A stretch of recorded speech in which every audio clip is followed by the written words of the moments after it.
So on the design side, I'm flipping to the design side now. David Stark, who is a brilliant designer who does Robinhood, which is it's a fundraiser that does $80 million in fundraising, a lot of hedge funds. It's sort of the envy of everybody. So he says that that we're going to basically have two friends. Natural and industrial will be mixing.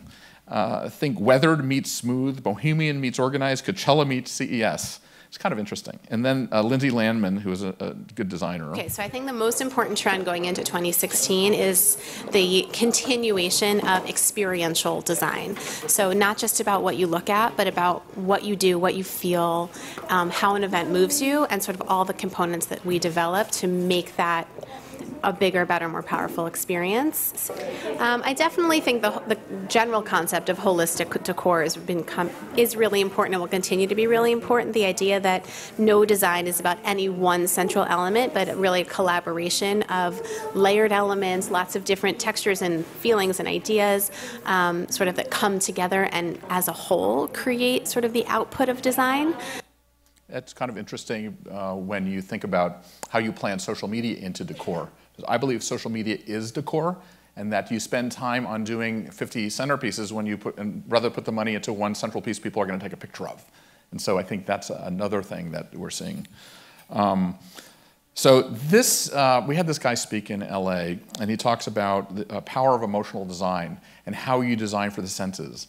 And I'm going to play a little bit of this. I love this concept on how it's kind of part of this whole as part of this whole paying attention business. I'll pay a little bit of him.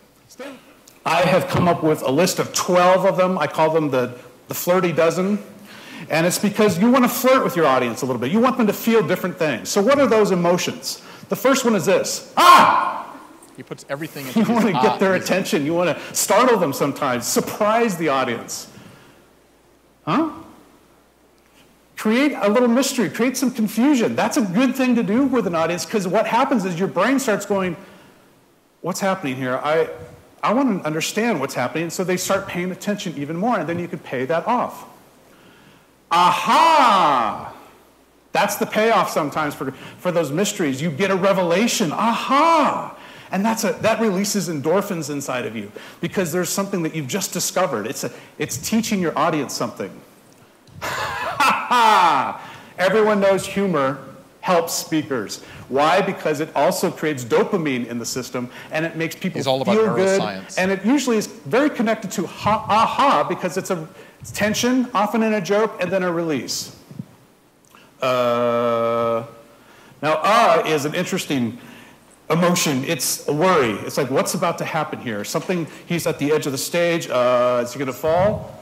The circuses have made a living with acrobats and with all the lion tamers and things like that. It's a great emotion to stir up in your audience. Anger. Getting your audience angry can be really powerful, especially if you're talking about an issue of social consciousness or social good, or if you're perhaps talking about your stocks going down and you want to get your audience angry so they will be riled up to do something about it. Oh! Sometimes watching someone get hurt or someone taking a hit or hearing a story where someone had a very difficult time stirs up a shock, but then empathy. Yeah! The entire sports industry has made billions of dollars on yeah! Because it's that exhilarating moment where something successful has happened. Aww. Touch the heart. Tell something that really is sweet. My wife just this morning sent me a text of a little puppy dog that was lost and came to the front yard, and I literally said out loud, aww. Arousal. Now, this isn't just sexual arousal, it's appealing to the senses. It could be food, it could be the promise of a treasure, a reward. Ah. That was my angelic sound. Inspire your audience. I love the word inspire because the word spire is from the Latin, means spirit or breath. And so you inspire, that means you're putting spirit into somebody. And when you aspire, you're putting your spirit to somebody. So we need to conspire, come together and share our spirits before we expire and die. And That's usually the end of an event. You just want your audience to feel satisfied. You want them to have that sense of satisfaction. Each one of these emotions releases a different chemical inside of your brain and inside your blood system. That is what's so interesting about this, that we have to think about all these elements when we're doing an event. And it has an impact for everything. So fabrication is another big trend. We're seeing much more people creating bars and things like that. And that's something that is important now to sort of make it so people don't just go for the things that they've seen forever, but you're creating completely new things. On the data side, crowd shaping, this is the greatest word in the world. You can crowd shape while someone's there, in the room. There's a new technology where I can actually look at everyone's face and I can actually get a sense whether you care or not based on what your facial expressions are. And that's really interesting. And this is what Jeff Benish, who is one of our experts. Biometric technology allows the emotional to become visible. And we look at that on a lot of levels. We think about that as far as what experiences we can create using this data. The color of the wash in your room is determined on what the engagement level is of your audience, and that can be dynamically changing. Things like the soundtrack could be generated based on the motion of the people here, at your event. What we created for Pepsi at South by Southwest last year was an environment where every single piece of the production was impacted by the event attendees. So imagine, everyone who came in was given a wristband, and everyone who came in was kind of greeted by name. There was a moment where we had a meter on screen, and based on how hard you were dancing, this meter would fill up. And then essentially, the reward for that was you got this Pepsi bourbon cocktail. So we passed out these cocktails, and we noticed that there was something changing in the energy just qualitatively through observation. When we looked at the data after the fact, though, we realized that while people did calm down in order to consume the beverage, there was a 12% increase in their dancing and their excitement after that moment. So when you think about what that means, this is this is the cusp. I think this has a much bigger implication than just passing out some, cocktails. I mean, this is all about data. I mean, this is really interesting. Biometric stuff is really going to be, this is all this crowdsourcing stuff. So I'm going to go a little bit more on what we're hearing out there. And I'll just quickly go through some of these. We're seeing more casual dining. Jeffrey Zakarian, who owns a company called a restaurant in New York City, and he sees potlucks and family style becoming, I guess it fits into the whole collaboration thing that we're talking about.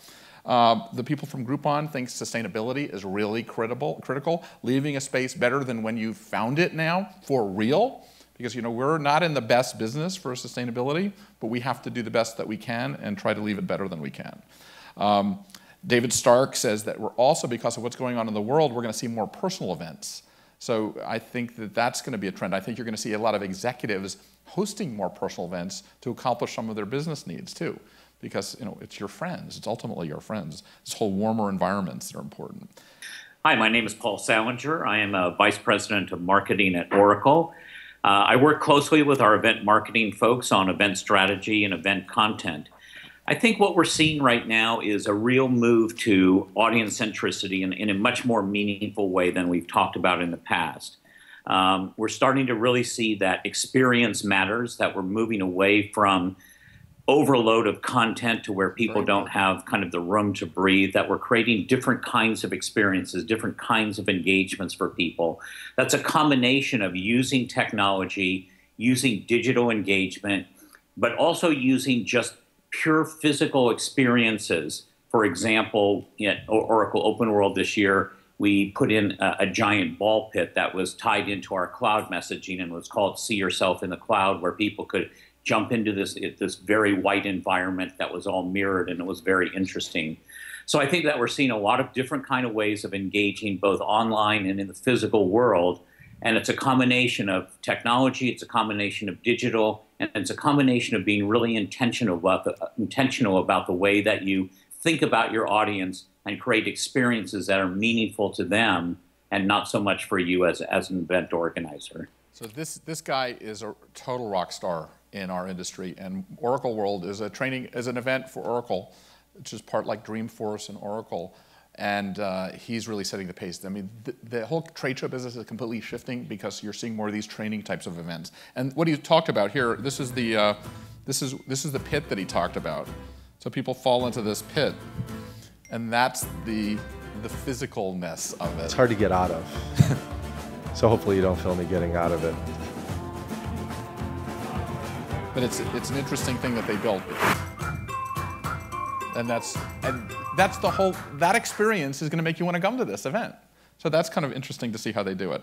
What I see this is happening very in interesting. 16 is the association and nonprofit marketplace really looking at rethinking, redesigning, and re-energizing their products. And what that means is they're going to be pressed and pushed by the market more so. They're already being pressured by the fact that it's a seller's market. And so they're not going to be achieving great savings on hotel costs or center costs, which means that they have to add more value because as prices rise, people have to make choices about where they're going to spend their time and money.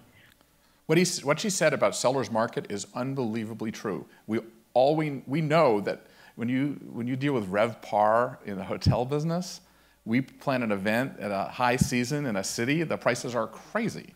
So in order for you to go, you have to make sure you're really providing value. And nonprofits are more than anyone under pressure to do that. I mean, we all are, but nonprofits especially. And so the idea that this is a seller's market and recognizing it is something that you need to make sure your organizations understand. Because they're going to come to you and say, well, it's too expensive, too expensive. Well, do you want to go into the cheapest possible hotel? No.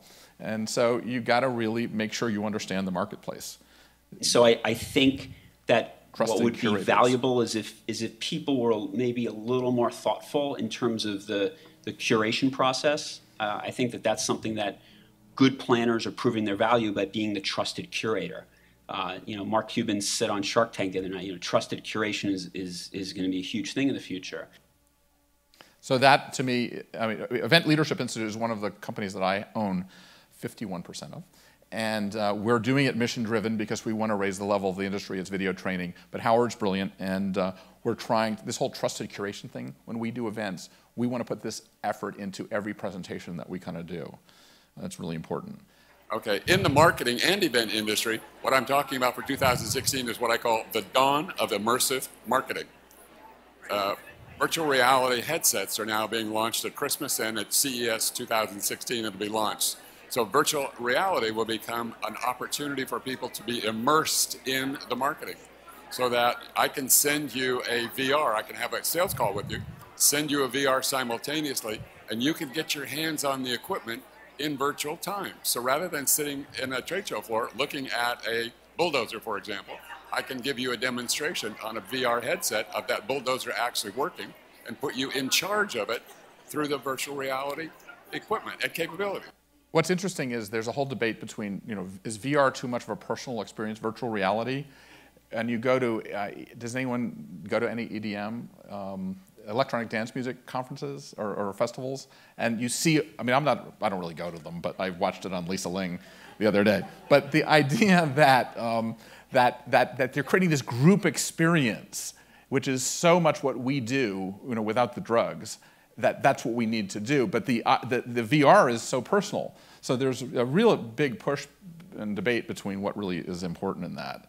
This is really one interesting. This is Greg Topalian. I'm the president of Left Field Media, and my prediction for 2016 is it's the year that business to business and business to consumer events will finally start blending into one thing. So at Left Field, we're incredibly excited that we have a partnership with the Toy Industry Association, who runs the International Toy Fair. We are creating a new event called Playfair, which is a consumer, so B2C event open to the public that is all about toys and family entertainment that runs February 13th and 14th. So that breaks 113 years of history that Toy Fair ran purely as B2B. And to me, that's what the new wave and the new trend is going to be in 2016 and beyond. That is, I don't know if people go to Book Fair, the American Book Conference show. They've started their own consumer show. So everything is morphing together. The idea that Toy Fair is doing a consumer thing, it's kind of what is happening at all the trade shows, because it's actually more money in it for people too, so they want to do that.